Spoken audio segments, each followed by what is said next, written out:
Today on Will It Distill, we're gonna find out what happens when these two crazy kids do the hunka chunka. I just said, yes, man, right away, anything. Yeah, this is this is gonna be a weird one. Thanksgiving's coming up, and I decided that I wanted to do something a little weird and see if we could ferment and distill jellied cranberry sauce. This gets a bad reputation because it looks like this. But I love this stuff. It's my favorite. So I was telling my wife about it and she said, why not put pumpkin in it and see what happens? So that's what we're gonna do. This is gonna be a very simple, straightforward, dumb recipe. I can't stop laughing because this is ridiculous. All right, so let's get going. Get your 5 cans of pumpkin, get yourself 5 cans of cranberry sauce, and then put them together in a very gross way. Oh my God, this is gonna be weird.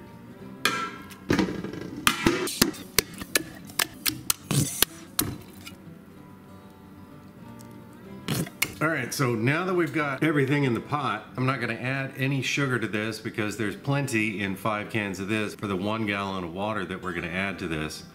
There's very little sugar in this.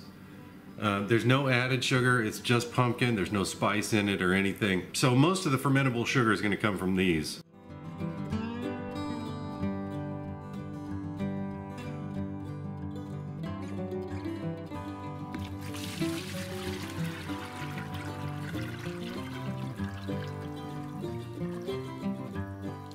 All right, so now that we have our weird sludge, I'm gonna go ahead and throw in some Fermaid K, yeast nutrient, just about a ½ teaspoon. Also gonna throw in a crushed up Beano tablet.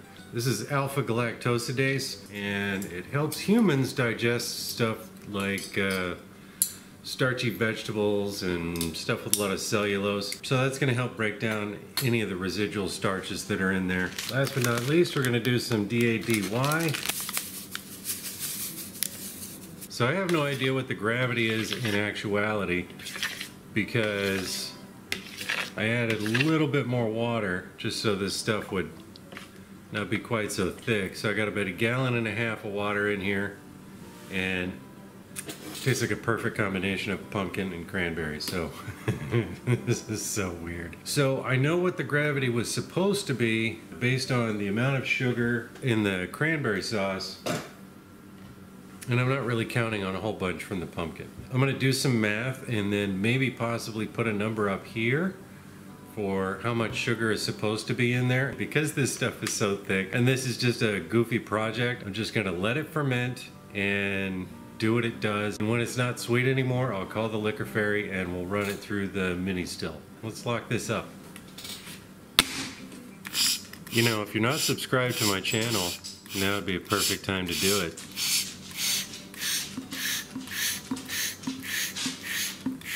All right, so we're just gonna give this about 5 or 6 days while my dog drinks all the water.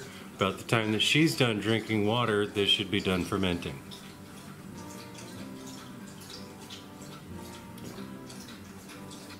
Okay, so the Crumpkin actually fermented out bone dry. It went down to 1.000, and it seemed like it was still fermenting just a little bit, so it may have gone even lower. But, you know, work-life balance is tricky, and I ran out of time. So it's got to go to the liquor fairy right now. In order to do that, we had to strain it. So I took a wire mesh strainer and just poured everything through that. And you can see as I'm stirring this stuff down to get it to drain through the wire mesh strainer that it is so thick that it leaves a spoon trail about a ½ inch deep. I mean, it's like applesauce, it's so thick. But it's strained out really well. So now I have this cranberry pumpkin wine. So the recipe ends up having about 6.8% ABV. So what's in my 1 gallon boiler is about 4 or 5 ounces of usable product. But you know, this is a crazy experiment. That's why we built a testing still to send off to the Liquor Fairy for weird ideas like this. If you're curious about the mini still, I'll go ahead and put a link for it right up here. Now I just need to do the ritual to summon the Liquor Fairy and send this off to them so that they can do their magic and distill it for me. But before I do that, I want to thank today's sponsor, Into the AM. You see me in their shirts all the time because one, the shirts are awesome. I mean, look at that dude. And right now, starting on the 18th, they have a Black Friday sale. It is massive. You get at minimum 30% off on everything that you buy on the store. And if you use my link down in the video description and my coupon code, you're gonna get an additional 10% off of anything that you buy. If you need to get some shirts for your friends or family or yourself for Christmas, now's the time to do it. So head on over and check them out. So one thing I need to mention, even though I strained this stuff, it is fairly full of particulate. It's fine particulate, but it's definitely going to be prone to scorching and possibly boiling over.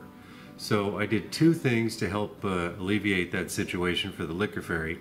One, I added some corn oil, or you can use butter or olive oil or whatever you got, into the boiler. It'll break up any bubbles that start to try to form to give me a boil over. And the other thing is, you want to put a thick metal plate underneath your still pot in order to basically diffuse that heat. So the Liquor Fairy came and delivered some Crumpkin. Now, when you're running a mini still, you really have to keep in mind that it is a tiny version of a normal still, so you make your cuts accordingly.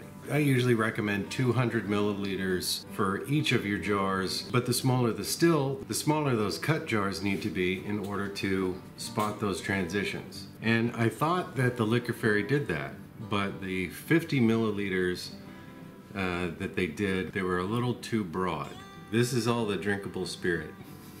When I had all these cut jars, I went a little too much with trying to pull some more pumpkin flavor out of the tails, because the interesting thing is it was all cranberry and bright stuff up in the heads and in the early hearts, and the hearts was like very small, and then the pumpkin started at the end of the hearts and the beginning of the tails. You can tell it's not perfectly clear. It's a tiny bit cloudy, even though I used distilled water. This has been proofed down to 42%. I don't know how it happened, but my crazy little experiment actually made something kind of decent. Because you can smell the cranberry and you can also smell the pumpkin. And there's this strange buttery aroma in there too.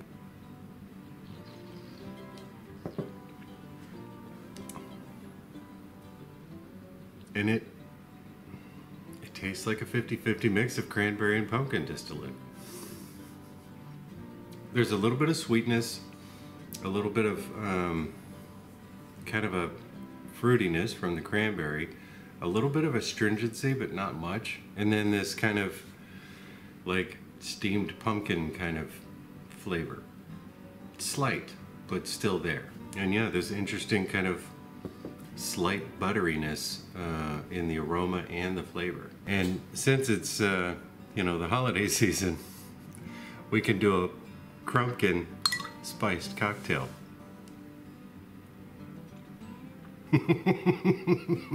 Yeah, I've been holding on to that gem for like 2 hours now. And one last thing, I want to say a big thank you to all of my Patreons, all of these folks down here. Thank you guys so much for participating in all of my posts and for giving me ideas, and also for the private messages. It's good to hear from you guys on a personal level and talk over projects that you guys are doing. So thank you guys all so much, because you are helping me to keep this channel going, and also you are keeping my lights on.